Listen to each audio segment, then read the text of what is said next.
माली हालात आप सबको पता है कि महंगाई कितनी हो गई है। हर कोई बंदा परेशान है। मजदूरी पे जाते हैं, 500 रुपये दिहाड़ी कमा के आते हैं, वो भी पेट भरना मुश्किल हो जाता है। वाल साहब का पेंशन आती है, अम्मी को मिलती है। मेरी ड्यूटी है, अभी तक 8-9 महीने हुए तनख्वाह नहीं हुई है। भाई रिक्शा चलाता है, 200-300 रुपये वो लेके आता है, घर का गुजर सफ़र हो जाता है। मगर माली परेशानी तो बहुत ज़्यादा है। मेरे ऊपर इतना था कर्ज़ा हो गया था, मैंने किसी से 5,000 लिए, किसी से 1,000 रुपये लिए, किसी से 500 लिए। बहुत परेशान हो जाते हैं। बंदा ऐसे बोलता है कि खुदकुशी कर दे, जान छोड़ दे, मगर खुदकुशी भी हराम है, क्या करे बंदा।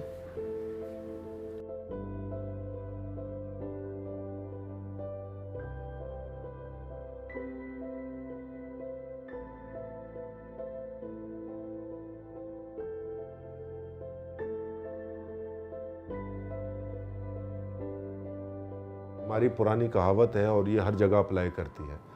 कोर्ट कचहरी में जाने के लिए आपके पाँव लोहे के होने चाहिए, हाथ सोने के होने चाहिए। इस वजह से जो अल्टरनेट डिस्प्यूट रेजोल्यूशन है, मुझे ये नज़र आता है कि एक वो ये रास्ता है जिससे कोर्ट्स पर वर्कलोड कम हो जाएगा। आधे केस तक फारिग हो सकते हैं अल्टरनेट डिस्प्यूट रेजोल्यूशन से, मीडिएशन से, आर्बिट्रेशन से, उसमें सालसी से, क्रिएटिव तरीके हो सकते हैं। उसमें दुनिया ने जो है इसको इम्प्लीमेंट किया है और दुनिया ने इससे फ़ायदा उठाया है। कोशिश करें कि आप आपस में फ़ैसला कर लें, अना को, अपनी नाक को, अपनी ईगो को बीच में ना लाएं। थोड़े कम ज़्यादा पैसे ना देखें, क्योंकि उतने पैसे आपके इतने टाइम में कोर्ट कचहरी में चले जाएंगे। सेहत का अलग नुकसान होगा। रोज़ सुबह तारीख से पहले आप उठेंगे, टेंशन में उठेंगे। जितने ताल्लुकात अभी आपके जिससे भी, अपने बिजनेस पार्टनर से, फैमिली से या आम आदमी से ख़राब हैं, मज़ीद ख़राब होंगे। ये सारी चीज़ें अवॉइड हो जाएंगी। ये भी पब्लिक को बताने की ज़रूरत है कि ये एक स्टेप है जो जल्दी का है, और अगर इसमें हो गया, नहीं तो कोर्ट के दरवाजे तो खुले ही। तो मेरी नज़र में तो ये बहुत अच्छा सिस्टम है और इसको इम्प्लीमेंट होना चाहिए, हर लेवल पे इम्प्लीमेंट होना चाहिए। मेरा नाम मोहम्मद ज़ुहैब है। मैं as advocate, as a community lawyer legal aid society में काम कर रहा हूँ। मेरे पास 2 प्रोजेक्ट हैं लीगल एड सोसाइटी में। एक ADR which is alternate dispute resolution, और दूसरा है RM which is religious minority. Hyderabad में बहुत सारे केसेस ऐसे होते हैं जो किसी एजेंसी से डिस्प्यूट उनका होता है। मिसाल के तौर पर नादरा का कोई केस होता है जिसमें नादरा की गलती की वजह से उनका नाम गलत हो जाता है, या उनके फादर का नाम गलत हो जाता है, या उनकी डेट ऑफ बर्थ गलत हो जाती है। तो एक तो ऑप्शन उनके पास ये होता है कि वो लिटिगेशन में जाएं, सिविल केस फाइल करें। अब आप जानते हैं कि सिविल केस फाइल करने के लिए, लिटिगेशन में जाने के लिए बहुत टाइम लगता है, एडवोकेट हायर करना पड़ता है, कोर्ट एक्सपेंसेस देना पड़ते हैं, और सालों केस चलता है एक सिविल केस। जबकि दूसरा ऑप्शन ये है कि ADR मैकेनिज्म में जो लीगल एड सोसाइटी काम करता है वो ये कि हम लोग फेडरल ओम्बड्समैन या प्रोविंशियल ओम्बड्समैन को अप्रोच करते हैं, जिसमें हमारा जो डिस्प्यूट होता है क्लाइंट का वो 45 to 60 डेज़ में रिजॉल्व किया जाता है, और उसके अलावा उनको कोई एक्सपेंस भी बियर नहीं करना पड़ता। कोर्ट के भी खर्चे आपको नहीं अफोर्ड करने पड़ते। बिना कोर्ट जाए आपको आपका कानूनी मसला आपका जो मसला है उसका मुतबादिल हल आपको मिल जाता है। मेरे पास जो अक्सर केसेस आते हैं वो ये आते हैं कि किसी का डिवोर्स का मसला है, या किसी औरत के ऊपर तशद्दुद होता है, और उसके अलावा CNIC के जो है ना बहुत सारे मसले इश्यूज़ आते हैं, जिसमें नाम का है, एज का मसला है, या नाम ऊपर नीचे हो जाता है, इसका मसला है।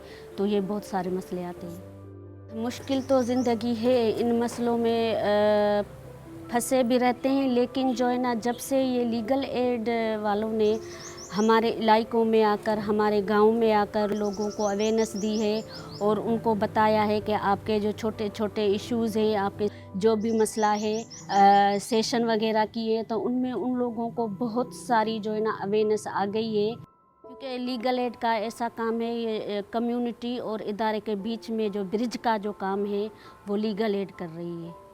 क्योंकि पहले कम्युनिटी और इदारे बहुत दूर थे और उनमें कोई जो है ना वो नहीं थी बातचीत का, या किसी को पता नहीं था औरतों के कौन से इदारे हैं जो वो काम कर रहे हैं, ऐसे कौन से कानूनी कवानीन हैं जो हमारे लिए बने हैं। फिर जब लीगल एड आई और कम्युनिटी और उनके बीच में जो फासला था वो कम हो गया। जब आप फोकल पर्सन के थ्रू जाते हैं तो उनको सब जानते हैं कि लोकल बंदे को, तो वो रिस्पेक्ट ज़्यादा करते हैं और खुल के अपनी बात शेयर करते हैं। अक्सर ये होता है कि लोग समझते हैं कि ये एनजीओ सेक्टर वाले लोग आए सिर्फ तस्वीरें लेंगे, वो काम कुछ नहीं होगा। लेकिन जब फोकल पर्सन की अपनी वो इलाके में एक अच्छी जान पहचान है, वो ट्रस्ट देता है कि नहीं ये लोग वो नहीं है, ये काम करने वाले लोग हैं, तो उस बेसिस पे फिर लोग हमसे जुड़ते जा रहे हैं। तो मेन किरदार है फोकल पर्सन का कम्युनिटी में। मेरा काम ये होता है कि मैं कम्युनिटी के साथ एंगेज रहता हूँ। मंथली बेसिस पे हमारी 8 से 10 क्लिनिक्स होती हैं, जिसमें हम कम्युनिटी में 40 से 35 लोगों को इनवाइट करते हैं फोकल पर्सन के थ्रू। बड़ी लेवल पे एक सेशन करते हैं, अल्टरनेट डिस्प्यूट रेजोल्यूशन क्लिनिक होता है जिसको ADR क्लिनिक के नाम से हम कहते हैं। उसमें ज़्यादा से लोग होते हैं, फिर उसमें जाकर इंट्रोडक्शन कराता हूँ कॉल सेंटर का, अपनी टीम का, लीगल एड सोसाइटी का। तो इस बेसिस पे मैं ये काम करता हूँ। सादिक की मेरी मुलाकात जैसे फराना सोलंगी परेतर के तंजीम के क्लिनिक पे ये आया था, तो उनको बताया था कि लीगल एड सोसाइटी वाले ये लोग आए, तो उन्होंने वो क्लिनिक अटेंड की थी। उसके बाद उसको मालूम हुआ कि हम लोग इस तरीके के काम करते हैं। 2018 में 11 महीने की 4 तारीख को अब्बू का इंतकाल हुआ था। तकरीबन 15-16 महीने हमने ऐसे काटे कि एक टाइम पे रोटी खाते थे, 2 टाइम में भूखे सोते थे। ऐसे हालात थे हमारे ऊपर। हमें तो इल्म नहीं था कि हमारे अब्बू के ऊपर इतना कर्जा है। उसके बाद 2020 में कॉलेज वालों ने फ़ोन किया था, टंडो जाम डिग्री कॉलेज वालों ने। 2 क्लार्क थे, एक का नाम पप्पू था, दूसरे का नाम मालिक था। बोला यार पप्पू की और मालिक की तनख्वाह बंद हो गई है। मैंने बोला क्यों बंद हुई है? बोला तुम्हारे अब्बू के विटनेस थे, माना जामिन थे। मैं मैनेजर के पास गया, मैंने बोला भाई तनख्वाह क्यों बंद करी है? बोला भाई तुम्हारे अब्बू के ऊपर इतना कर्जा है, 2-2.5 लाख रुपए, वो कर्जा दिए फिर तनख्वाह की चालू करेंगे। सुबह शाम वो मुझे फ़ोन करते थे कि सादिक भाई हमारा मसला हल करो। दोनों भाई एक ही घर में, उन दोनों का पगार बंद। अभी हम कहाँ से आएँ पैसे, कहाँ से लेके आएँ, किससे लेके आएँ कि आपको दें?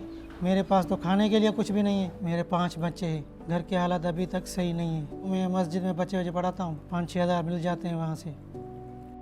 जो उसकी वालदा जब आ रही थी तो उन्होंने कहा कि हम दिन में 3 बार नेशनल बैंक जाते थे। वो हमें प्रेशर करते थे कि हम पुलिस आ जाएगी, आपको पैसे देने पड़ेंगे, हम माफ़ करेंगे नहीं, आपके शोहर ने इतना लोन लिया हुआ है।